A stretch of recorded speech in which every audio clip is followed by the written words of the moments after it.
Well, hello, listener, and welcome back to the Road Back Home podcast. I am very delighted to be joined today for this particular stretch of road by the very lovely Laura Canavan Hayes. Hello there, Laura. Hello, How- good morning or nearly good afternoon. How Yes, are you? yeah. I hope that you're well. You are certainly looking smashing. It's just a delight to see your face again. It's so good to see you. I know we were just chatting that it was 2 years ago that we did a lovely course together with a beautiful container of women. And I was in this very room when we finished out. So it's interesting. We're back around. The circle Yeah, starts again. I actually recognise that room, and to give a Yeah. shout out to the holder of that space, Kate O'Dwyer. She um Yes. she ran a podcast summer camp or something like that, Yeah, it was and podcast it summer was camp. a yeah, a small container of us, and we had a great time. And um yeah, that's where we met for the first time, and we're yeah 2 years ago. Um, but Yeah. what we have been It's talking about, yeah. listener, is some. Go on. Did you want to say something? No, I'm gonna say I think we met briefly at Patricia Oh, Fitzgerald's we did. book launch with through my sister Alison, and you and That's Alison true. had connected then and worked together a little bit, and through Emer and whatever, but just very briefly that night. That's And true. Yes. obviously your dad had a big part in our lives growing up because my whole father's side of the family loved your dad. And I was just saying to you that I remember being in the Olympia with my grandparents, seeing your dad perform. Ah, stop. Yeah. So Well, he I was one get. of the Isn't that legends. gas? Yeah. So we do. We've so many points of contact. Actually, you're right. Yeah, sorry to interrupt you. I just wanted to share that because every time I look at you, I do people say you look really like your dad? People who haven't met my mother say that I look like my Ah, dad. okay, yeah, yeah. Yeah. But as we were saying, I have my dad's scrappiness. As in like, Oh, yeah. and We love a bit of scrappiness. yeah, and we'll kind of like be talking about a bit about that today. But I have my dad's kind of like way of it.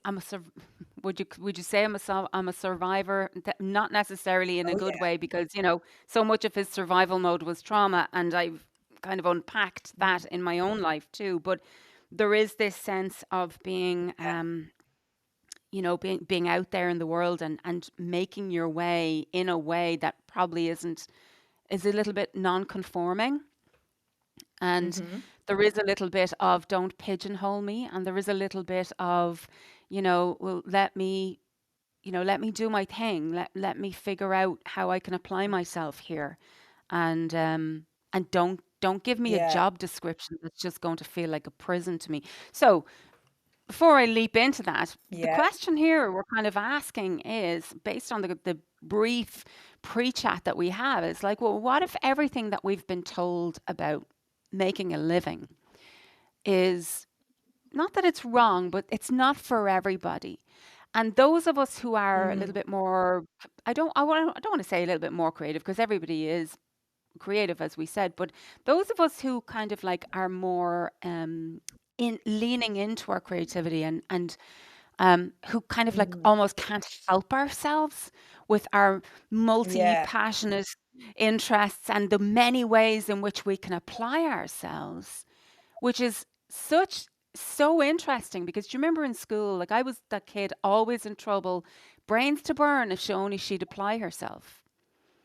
And Yeah. they wanted me Yeah. to apply myself in a way that was desired by the system that didn't give a fuck about me, and that wasn't Mm. Just supportive. academic. And That's all. Yeah.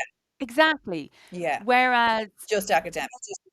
just academic, and the ways Yeah. in which I am capable of applying myself, like I've had to figure that out on my own, you know, like Mm. all the different ways I can apply myself. And I'm just at a point in my life where it's like there are so many, there are so many things I can do. And and there is a voice in your head all the way saying, well, pick one That's and so interesting. fucking That's my do brain. it. What? Yeah.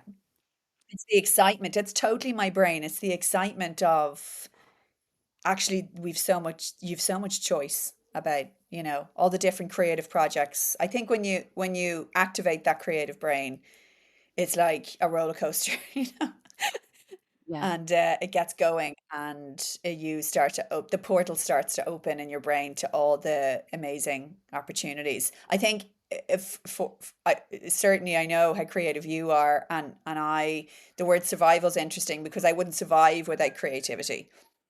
But Yes. actually, I think then you thrive when you really lean into it, and unfortunately the school Yeah. system still probably is rote learning based, and like I'd love to see yoga be a subject, some Oh my somatic, God. a little bit of breath work, like a few minutes a day for kids, um, being outdoors Yeah. way more, growing a vegetable bed and learning how to do that. And, it still is very much indoors. And, we've a temperate climate in Ireland. The kids could easily be outdoors a lot of the time. Um, Mm, yeah, so I wonder, we have a ways to go, don't we? Um, it's with so our true. education system in the West, It's in the so true. whole of the West, I think. I remember in school being like, I was always this kind of like I wanted to know why. Like what's with the uniform? Like why do I have to wear it? I so like teachers would be Oh, up my ass. uniform is the Yeah, word. up my ass about I was wearing the wrong shirt and my tie was too loose and my earrings were too big and my nail polish was too, like and my Oh, you friend, couldn't wear like my other earrings, friend, big earrings. yeah, and you're not allowed to wear makeup and I'd be like, "But why? I Like know. literally why?" What about, yeah. If you look at creativity, And that's why I sent my kids to a mixed school, and they wear their own clothes. And I mean, sometimes my kids have gone, "Can I dress up in my superhero costume?" And I'm like, "Absolutely no problem." And the two teachers at the gate are amazing. They're like, "You look so cool. I love this superhero costume." Like they can literally go in anything they want and wear mad yeah, head things and whatever. And I love it. And there's a part of me, by the way, Amanda, that's a bit like, oh God, you can't do that. Isn't it interesting that we were so programmed for so long? You couldn't wear big yes, earrings in my yeah, school. You couldn't wear nail polish. There's no way you would have worn makeup. Um, and I was very bold in school. In fact, like I remember my parents being on a trip to California because my dad was in the car business and Honda would do these amazing trips. And they were away for about 2 weeks. And my nana from Finglas, who was the most incredible woman, she used to make it so exciting to clean the kitchen. She was like, "Now, everybody, stand in a line and you have to run to the counter or the cupboard you want to clean." And we'd all be like, "Oh my God, amazing." I mean, can you imagine? My kids wouldn't be cleaning anything.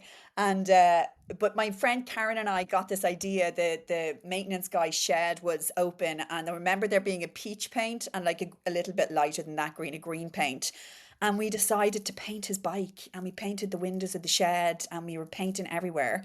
And then suddenly we were kind of like, "Oh, that's a bit bad," like especially the bike. Like we were trying to hose it off and it wasn't coming off. So we were like, "Shit." So we went back into class. We were actually in sixth class. So like, we were 11, 12.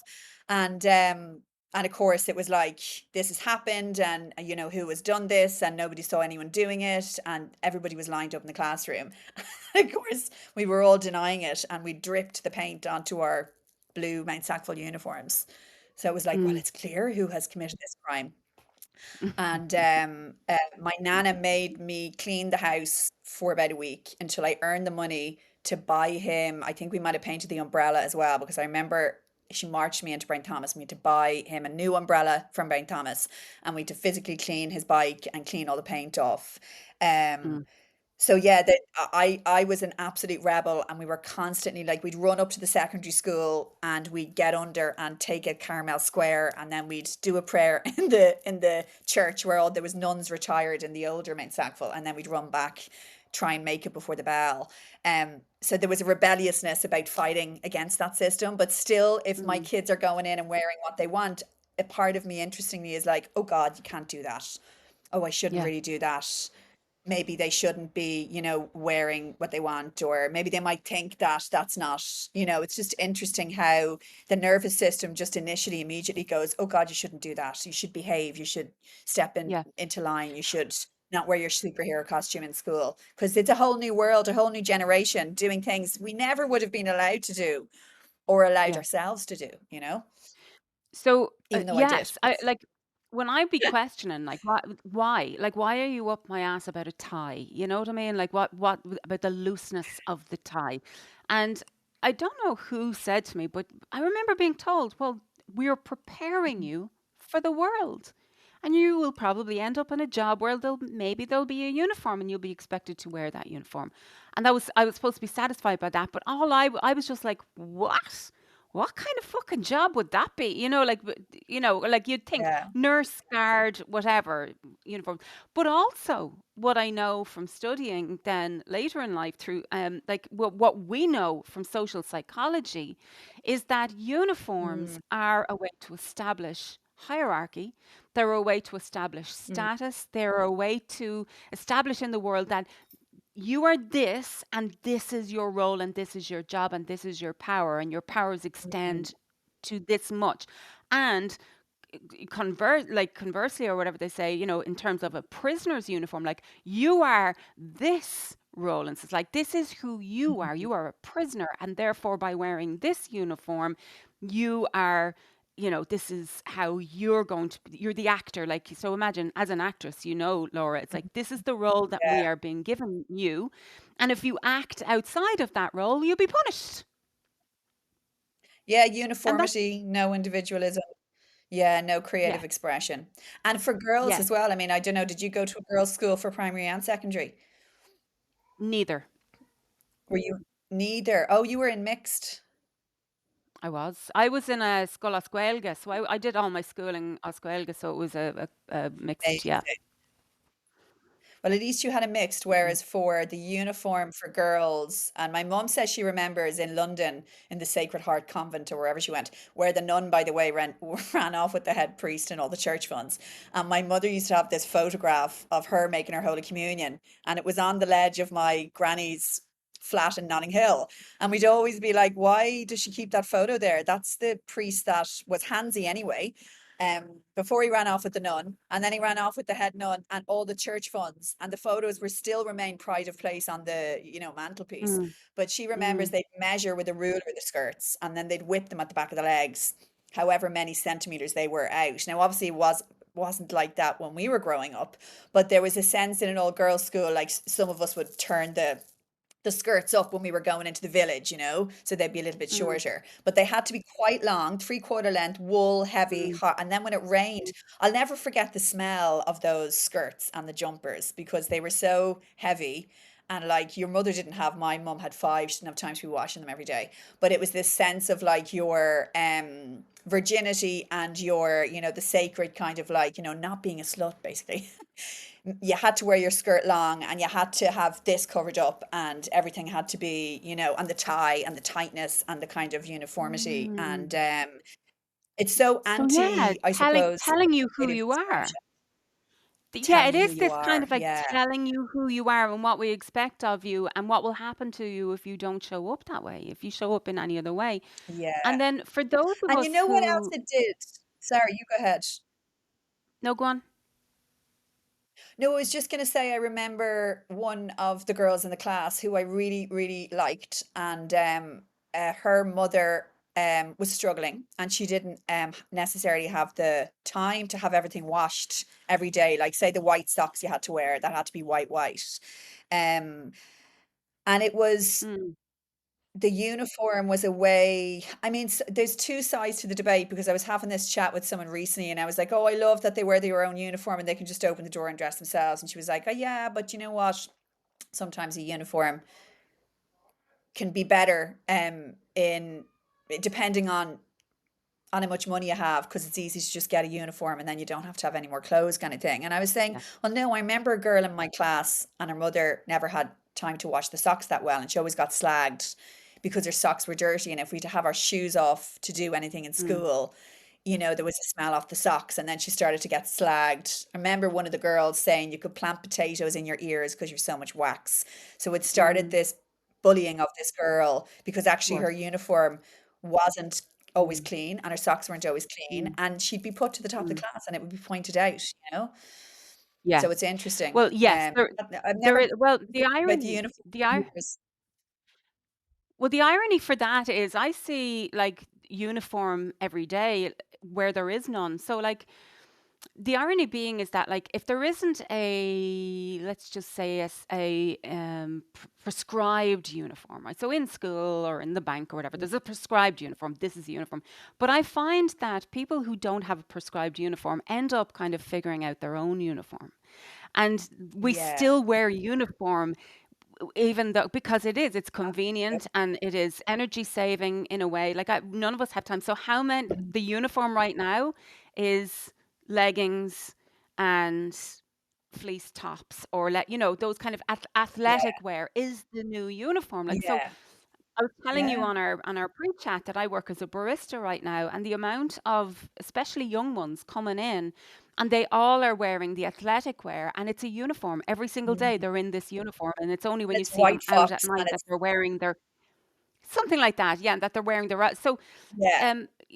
I don't think the alternative to a prescribed uniform is fashion show.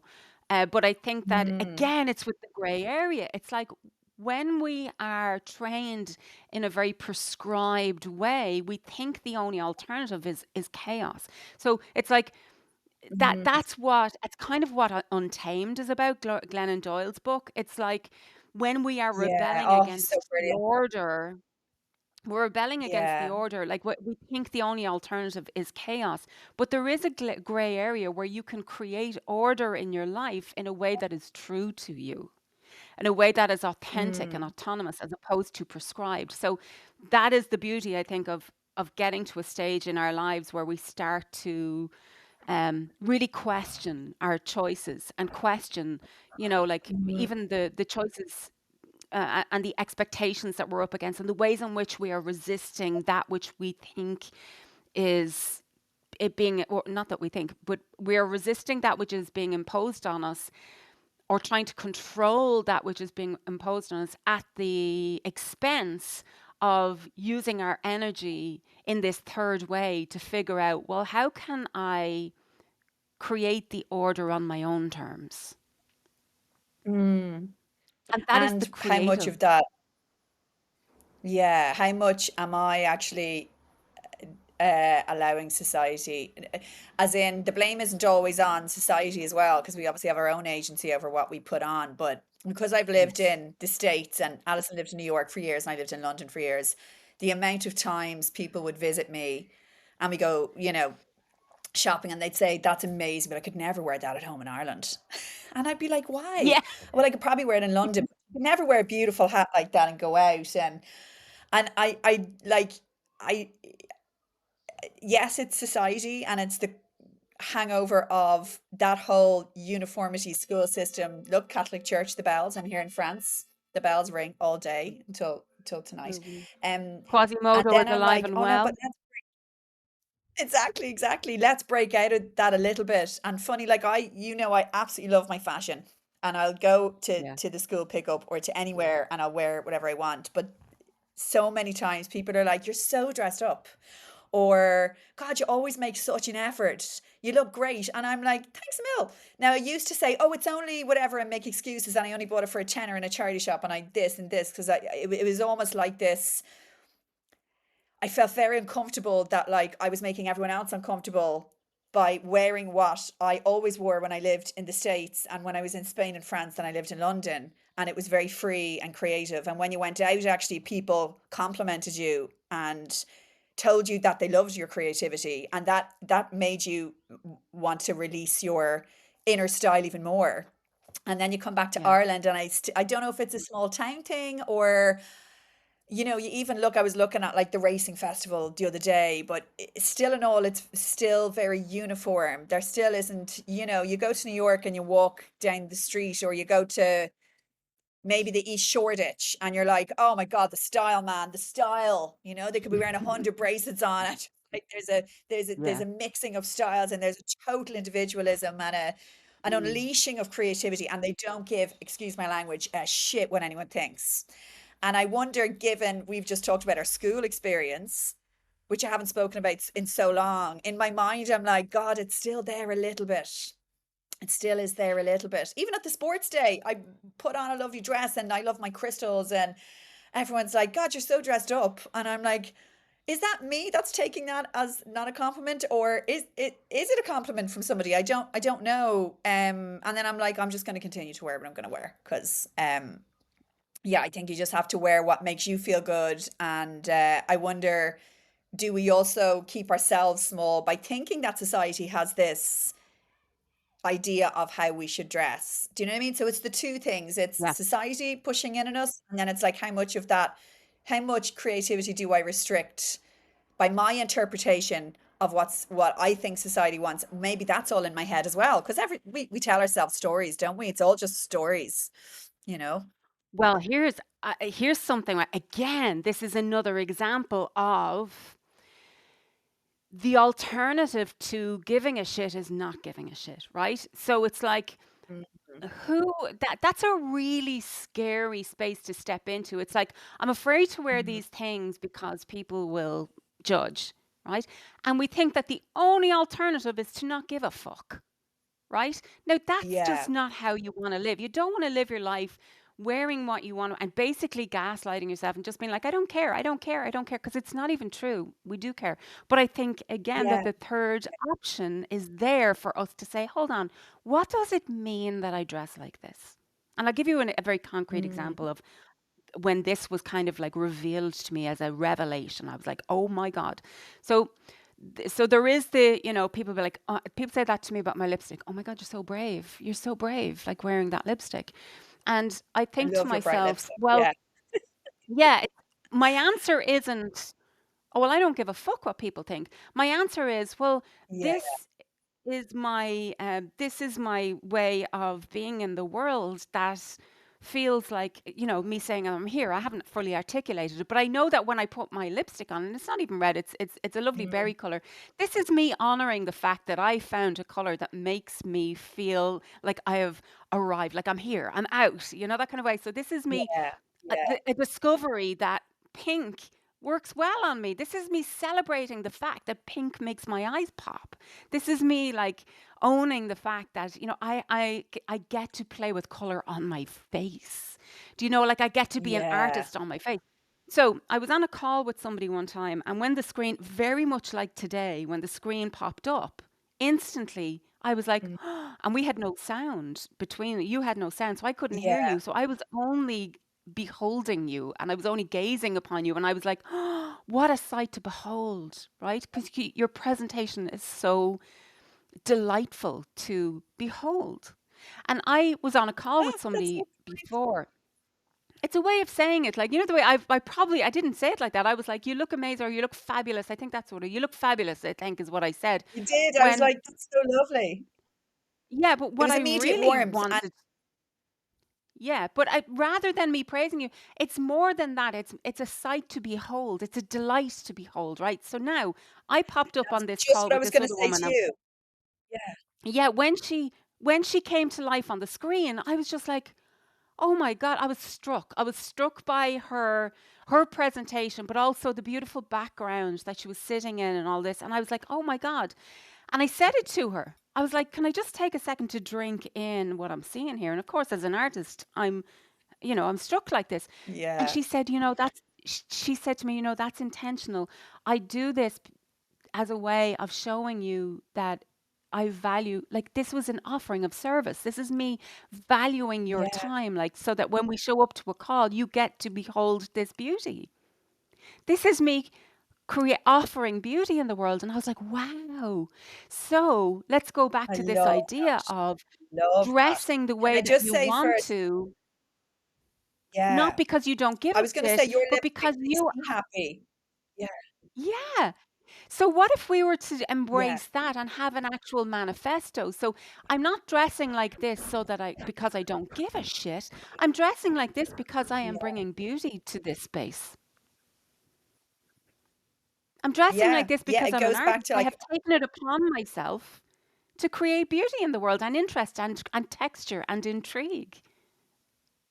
and other people have created so much beauty. So can you imagine like someone you know what I mean, has like designed this, all these little details, like two ties here and all these beautiful flowers and the red edging. And I'm just like, oh my God, that's so gorgeous. And it's also reflective of what's in bloom at the moment. And then, my nieces were down in the kitchen and because obviously we've been shoved up in the pool, looking a mess, looking lovely and, no makeup. And they're like, "You look so gorgeous, Auntie Laura." And I'm like, "I'm about to do a podcast. Thanks a million." But they can see then, oh, she's made a real effort. This must be really important to her. And I was like, "I know, I'm really excited." Exactly. And so when I see your bright lipstick, it makes me happy because I'm like, what a burst of color. That's absolutely gorgeous. And I'm also like, that's a color I might try myself. It actually makes other people happy. And so instead of denying the Yeah. compliment and going, "Oh, it's only a tenner in pennies," or, "Oh, thanks, I didn't put that much effort in." Actually, yeah, I love the idea of let's embrace. I've made a huge effort to come on here today because I adore you and your Yes. work. I love what you're doing. I haven't seen you in ages, and I want to curl my hair and put on my bright lipstick and wear my gorgeous top and actually present myself with a huge amount of effort and love. That feels good, doesn't it? Like you can't see the tears welling up in my eyes right now. Like that is just like what a reason, like what a gift that is and And the I must impact say, that I that honor has. you. Yeah, You know what I mean? So like that yeah. is how we yeah, but that is how we change the world. We change the world by Yeah. in these little ways by saying, "You know what? I respect this. I honor this. And Mm, I see you out in the world doing this thing and I'm going to show up in a way that honors that." And that is just so moving. yeah, And I really want to invite the listener into a contemplation of this in terms of like, let's not wear our joy as a fuck you to society. Let's wear our joy as a love you to society. yeah.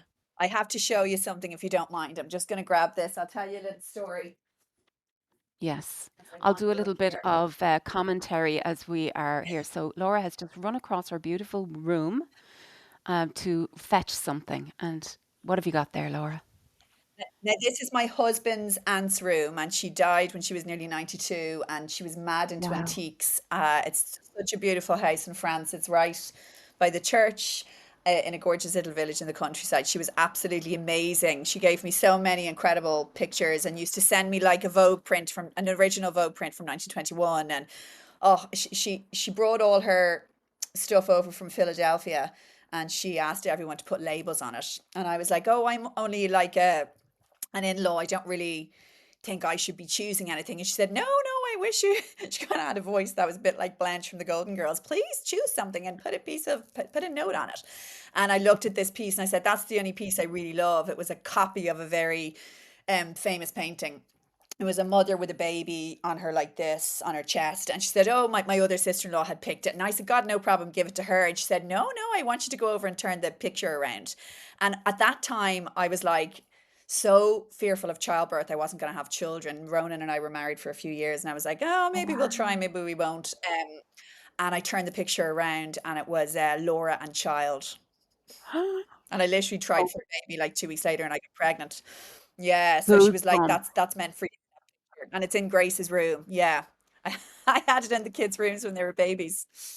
Yeah, it's Wow. funny. So this is a beautiful house and we get to stay here every summer. And then the main family house is next door and the kids are all running around in the pool. So we're very, very, very lucky. But I was telling you, mum passed away in January, last January, when I Yeah. had to go down and clear her apartment out in Spain because my two little sisters have young babies. And I was asking everybody to come with me, by the way, Amanda. I probably would have asked you if I was talking to you because I couldn't bring myself to do it on my own because my mum had been engaged to a Catalan man in Barcelona, nearly got married, then came back and met my dad. My dad was engaged to a German woman, by the way, at the same time. They came back, they met, they married.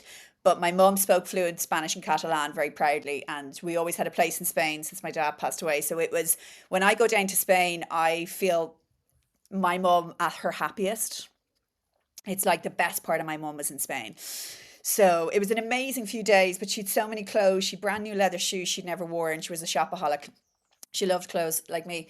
And so I went down to this gorgeous gay couple. One was an Italian opera singer and he's married to this French guy and they have this boutique in the local little village and now they've started doing fresh flowers and they have a sale rail.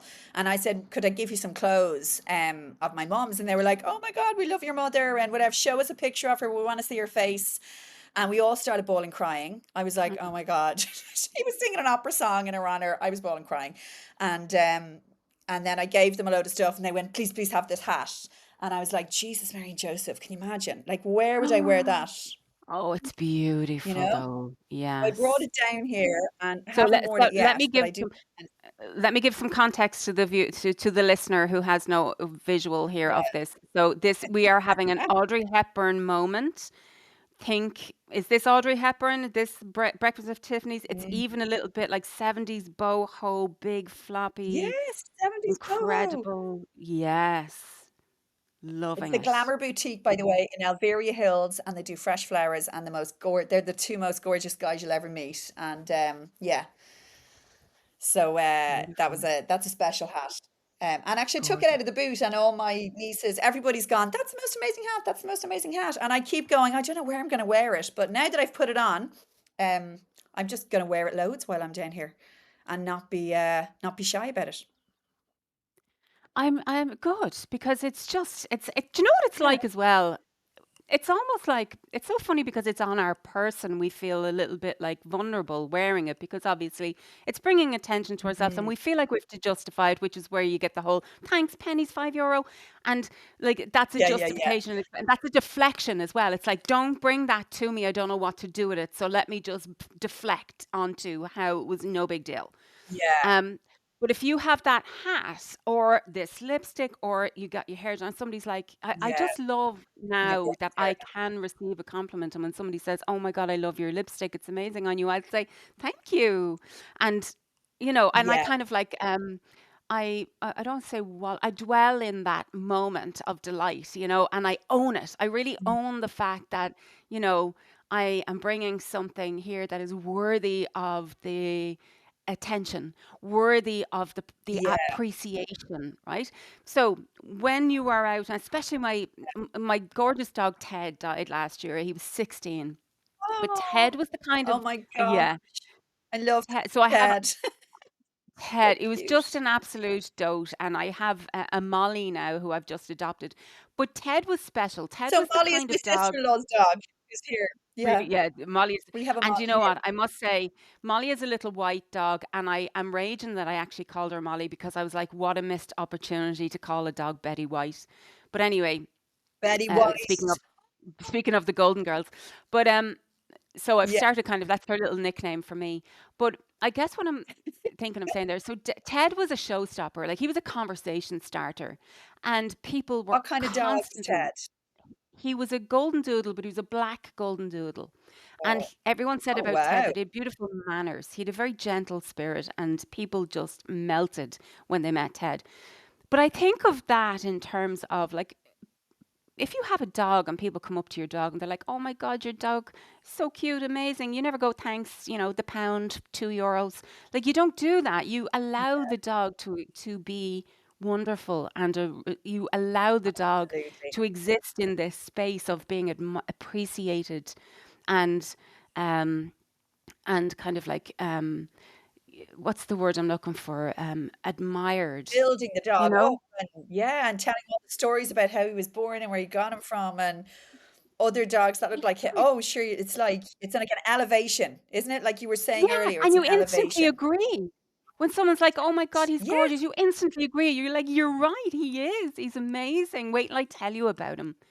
Imagine if we did that with ourselves when someone comes along and is like, "Oh, I love your fashion sense. I love your earrings." And you're like, "I know, aren't they great?" That's what I do. I know, aren't they great? Wait till I tell you about them. So my friend, she makes them. Her name is Yeah. Daki. And I say, I tell them all about Daki, and I tell them where you can get Of course. Daki's earrings. And sometimes they'll go, "Oh my God, I know her. I Yeah. know her stuff." Um, so I'm thinking as well about because when I think about earrings, and it was one of the battlegrounds in school was earrings for me, because I was always, I feel a little bit of, I don't want to say anger because it's not accurate, but it's a little bit of maybe sorrow and Mm, injustice that I feel coming up now when I think of how school mm. spent so much fucking energy stripping me of my individuality, stripping me of all Yeah. that I was offering every day when I was bringing what I was bringing to the table every day. Every day when I brought to the table was I brought humor, I brought big earrings, I brought Yeah. empathy. I brought a way of, I was Boldness. able to get boldness. I was able to get the class on, like I was able to bring people together. I was able to, Yeah. make people laugh. I was able to, and then, with my different expression and the way that I was able to express myself through art, none of it then, all of it was criticized, like, or not even criticized, just stripped away. Stripped away. It's so And it's no funny. wonder. Yeah. And It's no but wonder. the I mean, impact of you're that on me, the impact of that on me in the world is that I have gone out into the yeah. world believing I have no value, and not Well, I think really fully being that's able to interesting. acknowledge my skills, and not being able to own the value. Now I'm doing it now because I'm like, I'm seeing now all the ways in which my skills could be applied here. My skills could be applied. Nobody needs to hire Yeah. me. Nobody needs to hire me because I can see that you have a problem that you need to be solved over there, and I can come in and literally do that and then fuck off and go about my business again. You know, Yeah. and Yeah. and I can apply myself in all of these ways that don't require me to be on anybody's payroll if I wanted to. But I have this kind of like, I'm in a system that is almost like, if you're not on a payroll, well then Mm. good For the luck. Huh? holidays. Yeah.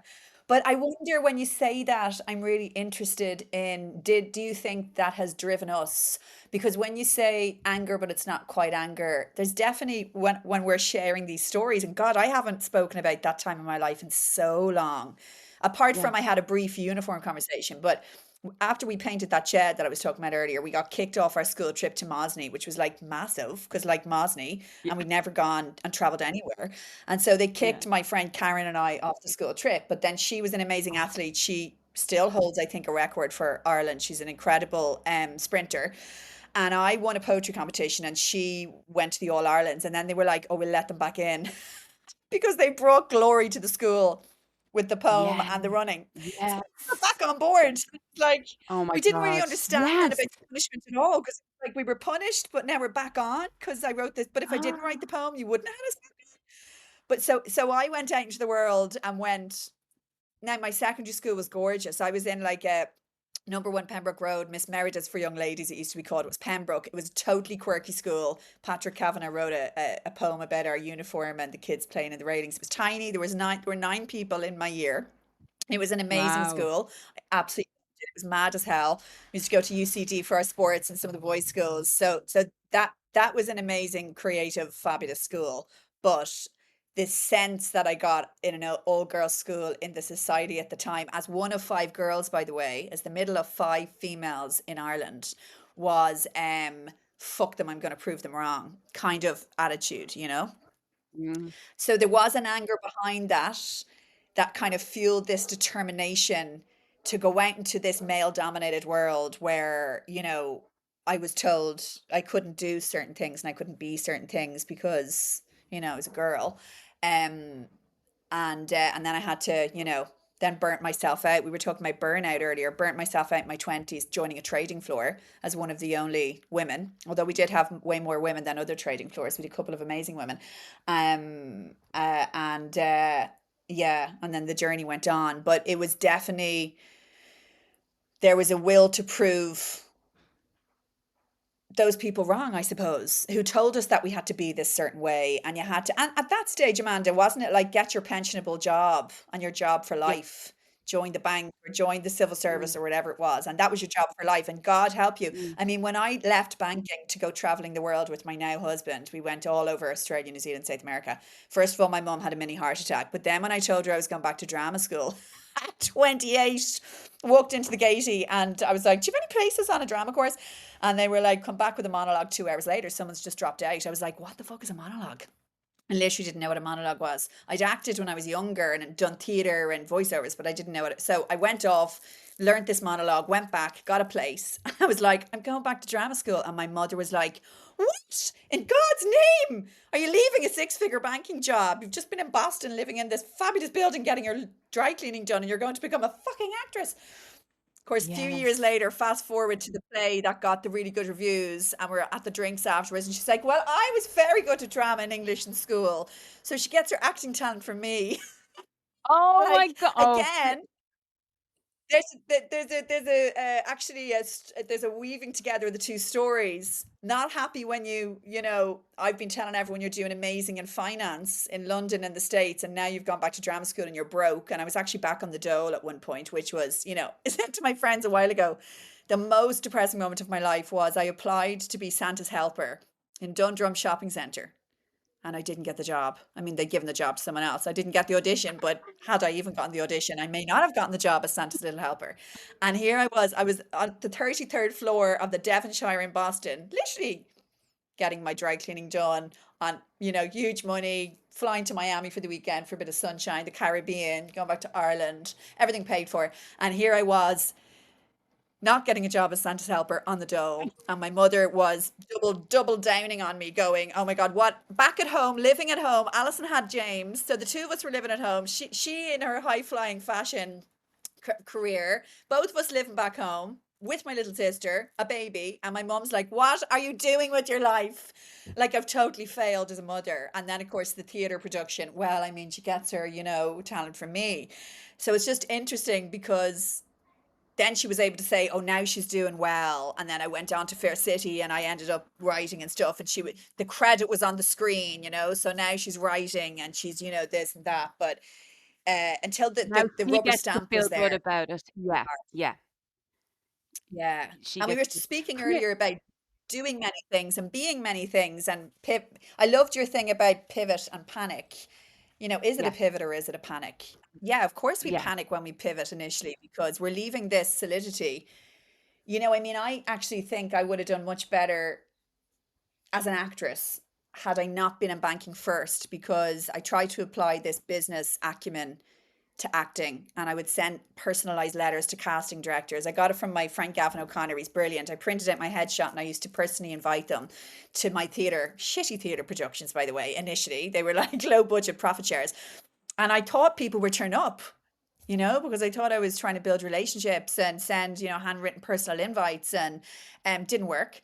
And also you worked really, really, really hard on an audition or a script and you turned up and you gave it your all and you didn't get paid for any of that. And then you might have come back for a callback and then you didn't get the job and it was like a whole month of your life. And then it was like, oh, I don't actually get a job out of that. So because I'd been used to working really hard and then getting rewarded for it really well, and then I was in this world where, as we were saying earlier, you work really, really hard and you create things, and then they either don't sell or they don't land or you don't get the job, and it's a scary place to be. yeah. But you see, when you lose your foundation and your stability, I realize now I was going into audition rooms. I must have been totally desperate for the job, even the Santa's Little Helper job.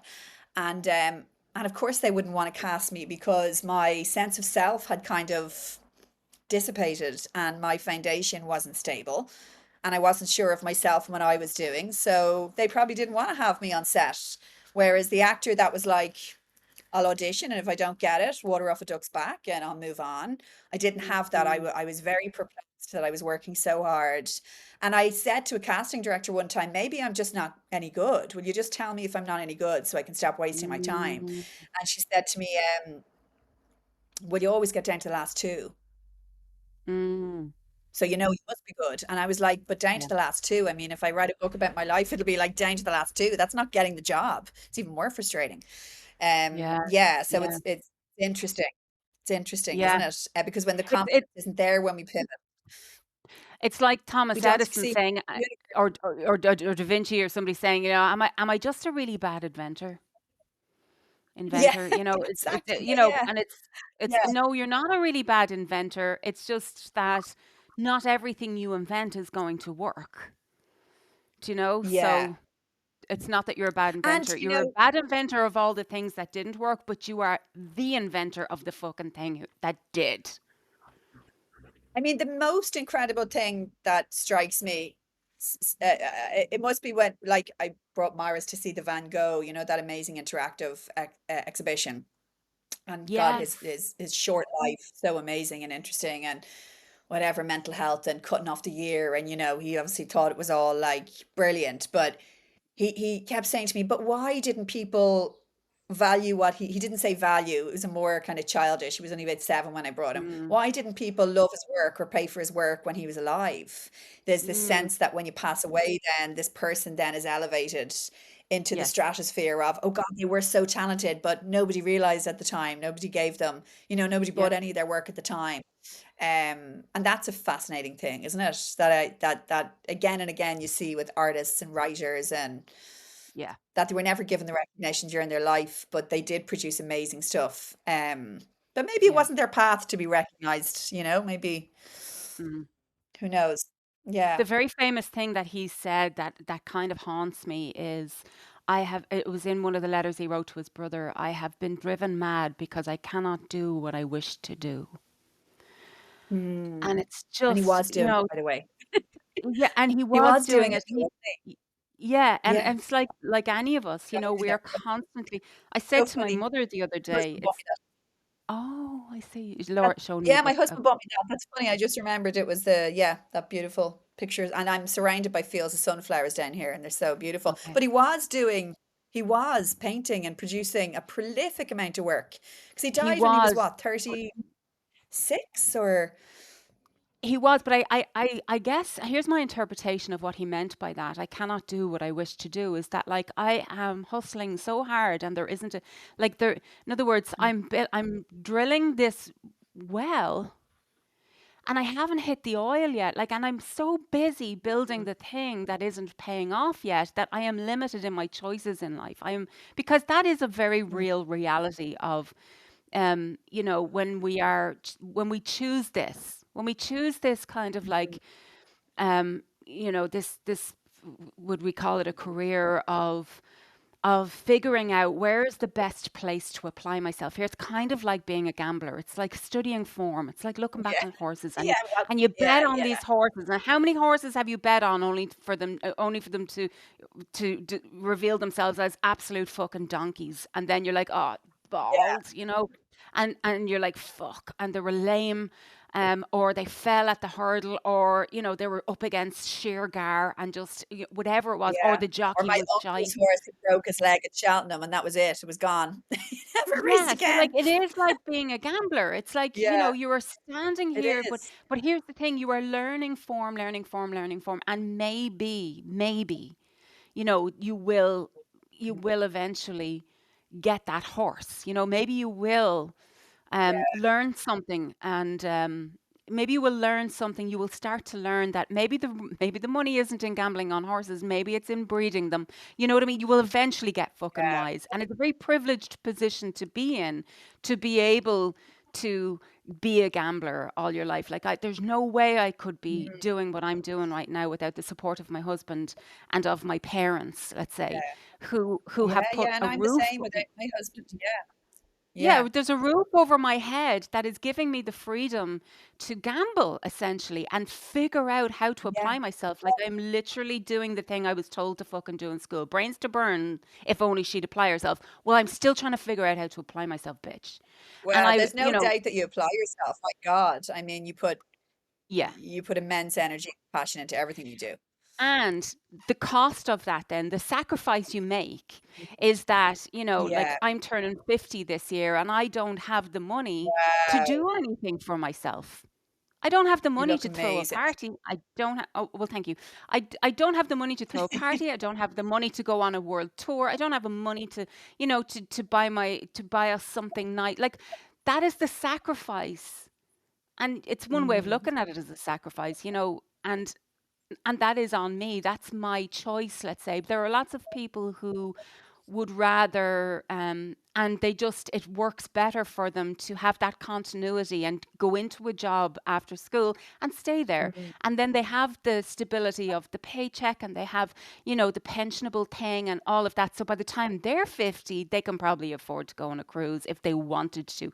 Generally, they don't. Yeah, but would But exactly what would you love to do if you had a magic wand? Like, because I know everybody, it's like, oh, you have to do something big for your 40s and your like, do you? And if you had all the money in the world, what would you really love to do? Well, I have promised, when I say promised to myself, I have imagined that, so the year of being 50 is the year that I am like I have a goal. I don't know if you'd call it a goal. I don't think that's the right word, but I have a vision or an intention, Mm. a desire. And I want by Yeah. the end of my 50th year, by the end of my 50th year, not at 50, by the end of my 50th Mm. year, I want to gift myself the dignity of a salary. That's what I Mm. want. It's a very From your simple own one. company. Yeah. From my own company, I Yeah. want to Yeah. gift myself the Yeah. dignity because there's something very dignified Mm. about having a wage. Mm. And I've discovered that by being a barista Yeah. these last 18 months, a job that I have enjoyed so much and that I have been so grateful for, and I that can is imagine. so Yeah. suitable to me in lots of ways. And as well, it is a temporary solution because it is not the best application Mm. of my skills. And I am underemployed. But I have learned Mm. that the dignity of going to work and getting paid for being there is something that Yeah. has worked Yeah. for me in a spiritual sense in a massive way. It has been a very Mm. healing thing for me. And so as this kind of like serial Mm. entrepreneur who has never been on a salary and has always just kind of like gotten by, and lived in survival mode, Yeah. I realize now that the gift is not what I thought it was going to be. I'm not working hard so that I can buy myself a Mercedes or a round the world trip or a Gucci Yeah. fucking handbag. That's what I thought I was in it for. But what I'm actually in it for is the Yeah. dignity of a salary that I generate by applying myself in a way that uses and utilizes the skills that I have and everything I bring to the table that my schooling Yeah. career stripped me of and sent me out into the world believing Mm. had no value. Your art has no value. Yeah. Your poetry has no value. Your leadership has no value. Your style has no value. Your, you know, Mm. your humanity has no value. You're a bad student because you didn't perform in the way that we needed you to, and best of luck. Off you go. And I have Yeah. I'm 50 Yeah. years of age now, resolving that within myself. Mm. That was a But it little takes that soapbox long, there. doesn't it? I mean, no, but I love it because there's so much insight and the, I suppose the previous generation of Irish people and particularly women, I think, never maybe, I'm generalizing obviously, but a large proportion of them, I think it's because there was such control, church control, and such an expectation that you were just to get married and have a family and be of service to your husband, which is great, by the way. And let's revive the divine masculine, and have both a healthy divine feminine and a healthy divine masculine. Hmm. Um, Rather than demasculating for the sake of this overtly too advanced feminism. Do you know what I mean? I think there's been a Toxic femininity. overcorrection, Yes. if you like, of Yes. that Yes. toxic femininity, which has caused young men to be like, what the hell is our purpose? I've no idea who I am anymore. Um, Mm. Sorry, I'm going off into a tangent, but I was going to say, like, Yeah. your insights are unbelievable to actually come to a place where you're like, I can see, like, my father's life and his comedy career and the trauma, and I can see all those patterns, and I can see the damage that the school system gave to me, but I could still, you still had so much divinity and respect for your creativity. Like, there's an absolute knowing in you of exactly who you are.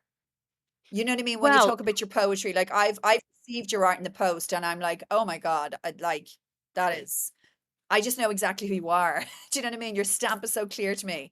And so and the other stuff, it the it noise around how we get there, is just, what amazing insights at 50. Some people never ever get there, and they go to the grave with so many regrets, as in they know subconsciously, but they don't ever do anything about it. And that's why when you say survive, what I see in you is a thriving, it's from survival to yeah. thriving, from panic to pivot or Yeah. whatever. Sorry, I interrupted you there. You go ahead. Yeah. No, no, it is kind of that. It is like I have been in survival mode for a very long time. And then, of course, when the pandemic came along, that was, and we were Mm, all in the massive pivot. That actually, and I said to you before we hit yeah. record, I was like, you know what? I was calling it a pivot, but actually it was a panic. I pivot all the time, but I'm usually the instigator of the pivot. Yeah. But in that instance, Yeah. it was the pandemic that instigated. I wasn't fucking ready for that Mhm. pivot, but the pandemic came along, and so that's how they say that change happens. It change happens through three avenues. It is through Mhm. crisis, through opportunity, and through natural evolution. And so it has happened. Mm. I'm always creating my own pivot. So opportunity comes and I pivot, or I Yeah. naturally evolve into I naturally come to the conclusion myself and say, you know what, I need to pivot. But when the crisis comes along, so that was the end of my first Mhm. marriage. That was the two pregnancy losses that I had. It Yeah. was the pandemic.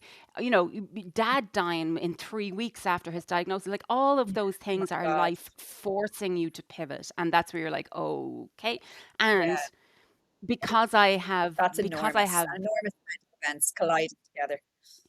Yeah, and but Yeah. because I had experience of pivoting, the only difference is that I'm pivoting on my own terms or on life's terms. But one thing that I did want to say there is that you're saying it is, and it is a wonderful. I feel like I'm in an auspicious era in my life in terms of like I feel pretty excited right now. I'm recovering from the burnout, and I feel Mhm. like I am remembering and I am owning, and so much of that is down to my recovery work, my 12-step recovery work about Yeah. really taking personal responsibility for all the ways, like you said earlier, you're like, yes, society imposes these things on you, but there's a part of you that ends up agreeing because of course it does, because it's safety. It's about needing to belong. Like Mhm. I can't be seen to go against society because then I'll be outcast and I'm not going to be able to survive Yeah. on my own. I need to be in the herd. And so some of us, I hear you say that you left school and you're like, fuck it, I'm going to prove them wrong. Whereas I Mm. left school and I was like, oh my God, they're right. And I spent my entire life going, oh my Yeah. God, they're right. And then I would say, but what if? Because I did have the knowing. It was just very, very whispery in there. And I didn't trust in the knowing. Mhm. So the knowing was what drove me every now and again to try again. And then I would fail. And what would Mm. happen? I'd be like, oh my God, they were right. They were right. I am just a flake, or I am a bad student, or I am a this or a that. So I never really had the fuck and I'm going to prove them wrong. I always had the fear of, oh my God, what if they're right? And Now, to be fair, I I, had that because dad did you? died and my mum struggled with, a fairly ruthless business partner who nearly, broke the business. Mhm. And then I went into college as a very first person ever to go to college on either side of my family. And actually, I Yeah. should have gone to do drama in Trinity, but because my dad was a business guy and he was passing away, and there was some strange thing that happened was that I wanted to honor him.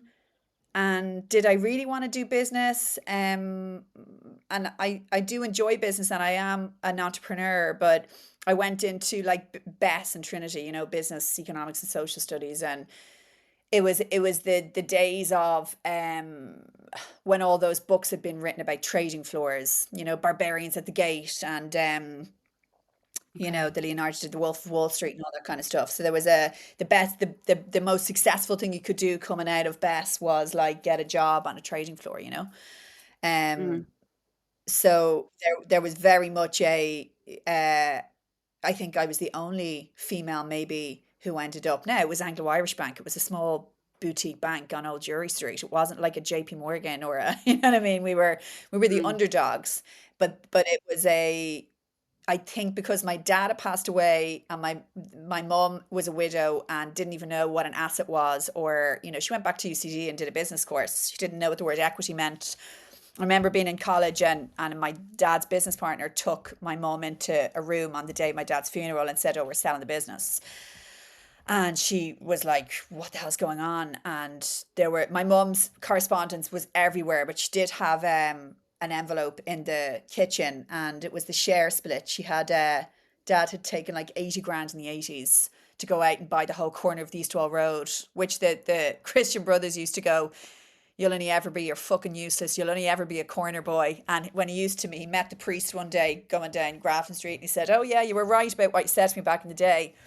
I am a corner boy. I own the whole fucking corner of the East Wall Road." um, Wow. yeah, and now I don't know if you've driven by the Eastwell Road. My mum sold it, not just actually before she got cancer, ironically, so she didn't get to enjoy any of the, the benefit of selling the Mm, business for, a good few million, which was amazing. Given, my sister says to me, "Oh, does that not kill you every time you drive by?" And I say, "No, I see." This visionary that dad was, that with 5 kids and a mortgage, he went out on his own and took a bit of money from someone. I mean, it was a lot of money back then. And he mm, bought a whole corner of one of the roughest areas in Dublin, and he paid a fella wow. that had just gotten out of Mountjoy because the showrooms kept getting smashed. And he paid him to basically get everyone to leave the garage alone. An amazing, like now there's a huge hotel and 2 massive apartment blocks. So the whole corner of the East Wall Road, the idea was that would be like the development of the IFSC all the way around. So from my house in Clontarf in the top floor, I can see this whole corner of the East Wall Road and these 3 massive, blocks, which was like just my dad's car garage back in the day with a petrol station. But my mum was so screwed over, and she became so bitter, and all of the Irish businessmen at that stage, including the solicitor who totally tried to screw her, and we threatened to get him struck off, and he reduced the probate bill from like 90 grand to 30 or whatever. But my dad had cleverly put 1% in my mum's name, so she actually owned 51%, and so he did not have the right to sell the Wow, business that was because clever. she was the majority shareholder. So I was in my first year in college asking my lecturers all of this. And my mum was doing her business course in UCD, and here were they were just going, "Oh, 5 daughters and a widow doesn't have a bloody clue what she's doing. We'll screw them." Mm, The guy who built the garage came back, took my mum to the High Court because he said my dad owed him money, even though he was 9 months delayed on building the thing. There was another solicitor where dad used to, there was a lot of bartering back in those days. Your dad probably did a load of it. yes. Dad would give him a car and he'd give him, a bit of legal work for Yeah. free. He came back, took my mom to the High Court. It was like cases coming from everywhere. And so there was definitely a sense. I was in London with working for a bank where Irish property developers and Irish people, the stories where they went to London with 3 quid in their pocket and now they were building towers in London. This great success story of the Irish, actually doing really well. We went from building the roads to actually owning the roads.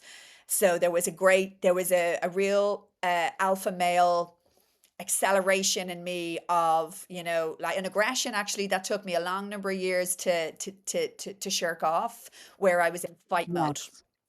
Fight these Yes. bastards. They're not going to screw us over. Make the money, get the bonuses. You used to go in for your chat and they'd offer you a bonus and it'd be like, "Oh, that's not good enough," or "I'm leaving to go to another bank." And it was all a play and a negotiation. And the tougher you were, cutthroat, ruthless. Because that's how you survive in those worlds as a woman, actually. Yeah. Now we know that there's a different way to do it. You can have a Yeah. heart-led business. You can be Yeah. entrepreneurial and successful and also lead from the heart, because now it's funny, everything's flipped and now the world's like, "Oh, emotional intelligence and creativity, they're the most important things now in a candidate when we're hiring somebody. It's not just academics and your results." It is, of course, as well, if you're a doctor or an engineer or you're going into a Not certain just job. obedience, in But other it's funny when words. we exactly, not obedience at all, because how can you be a change maker when you're Mm. obedient? Then you Well, don't you have the can be bravery obedient to to yourself. So you can yes, be yeah, obedient to your internal, your inner authority. So it's not about, again, it's not about being disobedient. It's not about being like, fuck you, which I thought was the answer. I yeah. thought disobedience was the answer. But that was because And nobody ever me told me too. that there was an Yeah, authority inside. Nobody told me. But listen, I'm conscious of the absolutely. time. I'm conscious of the time, Laura, right? So Go let on. us wind this Yeah. up by offering our listener, like, given everything that we've said, like, what would be our advice? Like, what do they Mm. do? Like, what permission do, does she need? What I'm permission would just you gonna say?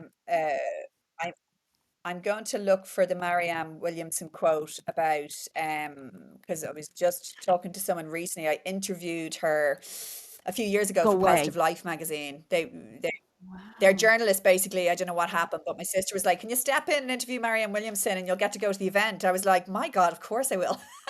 And I have a beautiful photo Yeah. of us because I wrote an article for Positive Life, which is coming out in the autumn. And I was saying to Paul, "Do you Wow. remember that amazing event?" And I got to chat to her, and we had an amazing conversation for a good while before we turned on the recorder. But she has a quote which I think resonates for this conversation.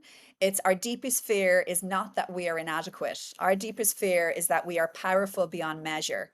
It is our light, not our darkness, that most frightens us. Yeah. And I love that quote. Um, and the other thing Yeah. that we discussed earlier in our pre-chat, and I have to attribute it to my father-in-law. My sister-in-law wrote an article when he passed away. He was an amazing man in the Belfast Telegraph. And I always remember the one thing he always said was, "You can be many things." Because my sister Alison will say Morris was one of the inspirations for me writing my first book. As you know, Alison became sober. So that when she published her book, I said to her, "You're strong, you're sober, and you're published." And no one, you may not even believe you've been published. She couldn't believe she'd been published. She was holding the book going, "Can't believe this." But it's in your Yeah. hands, it's printed, you're published. No one can ever take that away from you. No one will ever Yeah. think you're just a good looking model. There's so much more Yeah. depth. You're strong, you're sober, you're published. And it is Yeah. never Yeah. too late. I love those. Edith Eger, at 93, I think was her first book. I mean, amazing woman. We Mm. have so much to give until the day Yeah. until we can't write anymore, until we can't talk anymore, until we can't So true. do a piece of So art, until true. we can Yeah. converse. Yeah. And so we can be many things. It is never, ever too late to write a book, change careers, pivot. Yes. You've talked earlier about Liz Gilbert, job, vocation, career, and I think there was a fourth one there. A Can't remember hobby. what the other Yeah, one was, there's a but great lot, and I'll put all of these, by the way, everything that we're mentioning, we'll put in the show notes so that you can go and contemplate all of these other nuggets of wisdom that have served as our guides along the way. And yeah, I think that's great advice to what's yours? really. What are your final words? Well, I guess I would have the question. I would ask the question that I ask myself, which is, what have you been convinced that you need to strip yourself of to survive in this world? Hmm. And what if they were wrong? That's And it. can I also add the word thrive? Because when you keep saying survival, I'm like, oh my God, she's so beyond survival. She's just you just such a light, and I just think Yeah, of yeah, thriving and yeah, weaving creativity. yeah. And yes, absolutely for survival, because you don't know what situations Mm, people are in. I would mm. say I've Yeah, you're just right, survived actually, this because past year, you're right. What they're saying, like they've but convinced you that you need to strip yourself of these essential qualities that you bring to the table, in order for you to survive in the world in terms of like be a productive member of society with a paycheck. But also what the yeah, subtext is, you will never thrive with that shit. You will never thrive yes, because of your earrings. You will never thrive because of your loudness. You will never thrive because of your fatness. You will never thrive because of your messiness and because of your, mm, twidgetiness. So what have they told you, or what yeah, have you picked up by osmosis even through the years that you've been told you could never thrive if you yeah, bring this to the table? What have you suppressed? Because there wasn't a system yeah. the, that made space for it and helped you leverage it as a strength, as a skill. That's what I would leave the You know listener those with. two columns you do? Yeah, pros and Yeah, cons of, what's yeah, what is yeah, surviving to you and then what is thriving. And you talk about yeah, giving yourself a salary. I still haven't given myself a salary in my company because, cash flow management, we didn't do very well the last few months. We yeah. didn't realize people Right. don't buy natural mattresses during the summer. So we did take a little bit of money, but that was just to Yeah. to to pay a loan off for purchasing the business, basically. So yes, Mm, two companies with great potential and growth, but actually, my accountant was like, "You should, Laura, really pay yourself start to pay yourself a salary now." So, what does mm, thriving mean? And then, yeah. we do live in a world Mm, where, and the relationship with money is so interesting because I've started to journal to money, as in talk to nice. money. Like, I'm really sorry I abused you in my 20s. I earned loads of money and I pissed it all away because I was very uncomfortable having that amount of money. And so I just spent it, all of it, and never bought a property. So I'm really sorry I Same, did that. I abused you, same. almost like it's a person. And then, Yeah, I yes, couldn't wait to get rid of you. thriving is couldn't wait to get rid of you. So then what does thriving mean to you? Is it just money? And what else does it mean above and beyond money? And then for Irish people, don't be ashamed of money either. Yes, I deserve to be paid X for what I do Yeah, because, as you yeah. and I both know, millions of courses over the years, Mm, millions of qualifications, integrating everything with life experience, mhm, and then this offering mm. that you put your heart and soul into to help others. So, yes, It's you an should be paid for energetic that. exchange. And don't, Yes. it's energy, money's energy. Well, everything's energy. But Yeah, yeah, yeah, it's just yeah. this conversation has just lit up my brain in so many different ways. And you think the work is Me done, and too. now I'm like, oh my God, I'm going to go off now after that conversation with Amanda. So much more work to do Yeah, on this, and this, and yeah. same. So Amazing. it's been Laura, beautiful. Thank you so much for having me and inviting me oh, to thank you for converse with you. saying It's just a joy and an and thank you for saying yes. And it is a joy and a delight to behold you, as I said earlier on. And you brought me to tears, and I honor. feel really emotional after this conversation because it is really after, we think we know what we're going to talk about, and then we have a conversation that was the one. Because what I asked you in the beginning, Mm, because of course I always have a plan. I always have a plan. I'm always like, well, if we don't know where we're going, we can just drive to Kinsale for the day. It's that kind of a thing. It's like, well, here's yeah. what we could do. But then I asked you when you got in the car, I was like, is there anything, what's the conversation in you that wants to be had? And we just started chatting, Mm, and now here we are, what, an hour and 11 minutes later. yeah. And also, we were 20 minutes talking before that, so 90 minutes 111. later. I'm so glad that you went to, you took care of nature and did your wee wees before the podcast because I should Exactly. My have done that, God. and my Absolutely. bladder is going to Two natural explode. births. I would have had a pool underneath me. Yeah. Listen, Laura, I can't wait And to, of to course, meet you in I'd the like flesh again. fancy Give you coffee. big hugs. Oh, I can't wait to meet you. Can I just have a shout out for your coffee shop? Because if I'm in the neighborhood, I'd love to drop in. What's it called? Your lovely coffee shop. Yes, so I am the your friendly barista in the Wooden Spoon Cafe on Main Street, The Ballina. Wooden Spoon. Yes, Gorgeous. best coffee Okay. in Oh, I'm town, in Mayo. I'm best in Mayo staff at the in end of town. August. I am going to hit you You're up what? for well, we'll meet for coffee. I'm in Mayo at the end of August. I'll Okay, DM well, you I'm and not we'll in arrange to Ballina meet. Mayo. I'm in Ballina Tipperary. Oh, of course you are. What am I talking about? Yeah, but sure, Okay. look, we'll do Well, it again. We'll do it well, another next time day. I'm in Tipperary, we'll do it again. Yeah. We'll do it again. I can't wait to see it in person.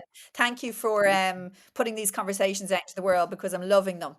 And thank me you so too. much for having me. I'm absolutely honored again. Thank you, Laura. Sending you so much love.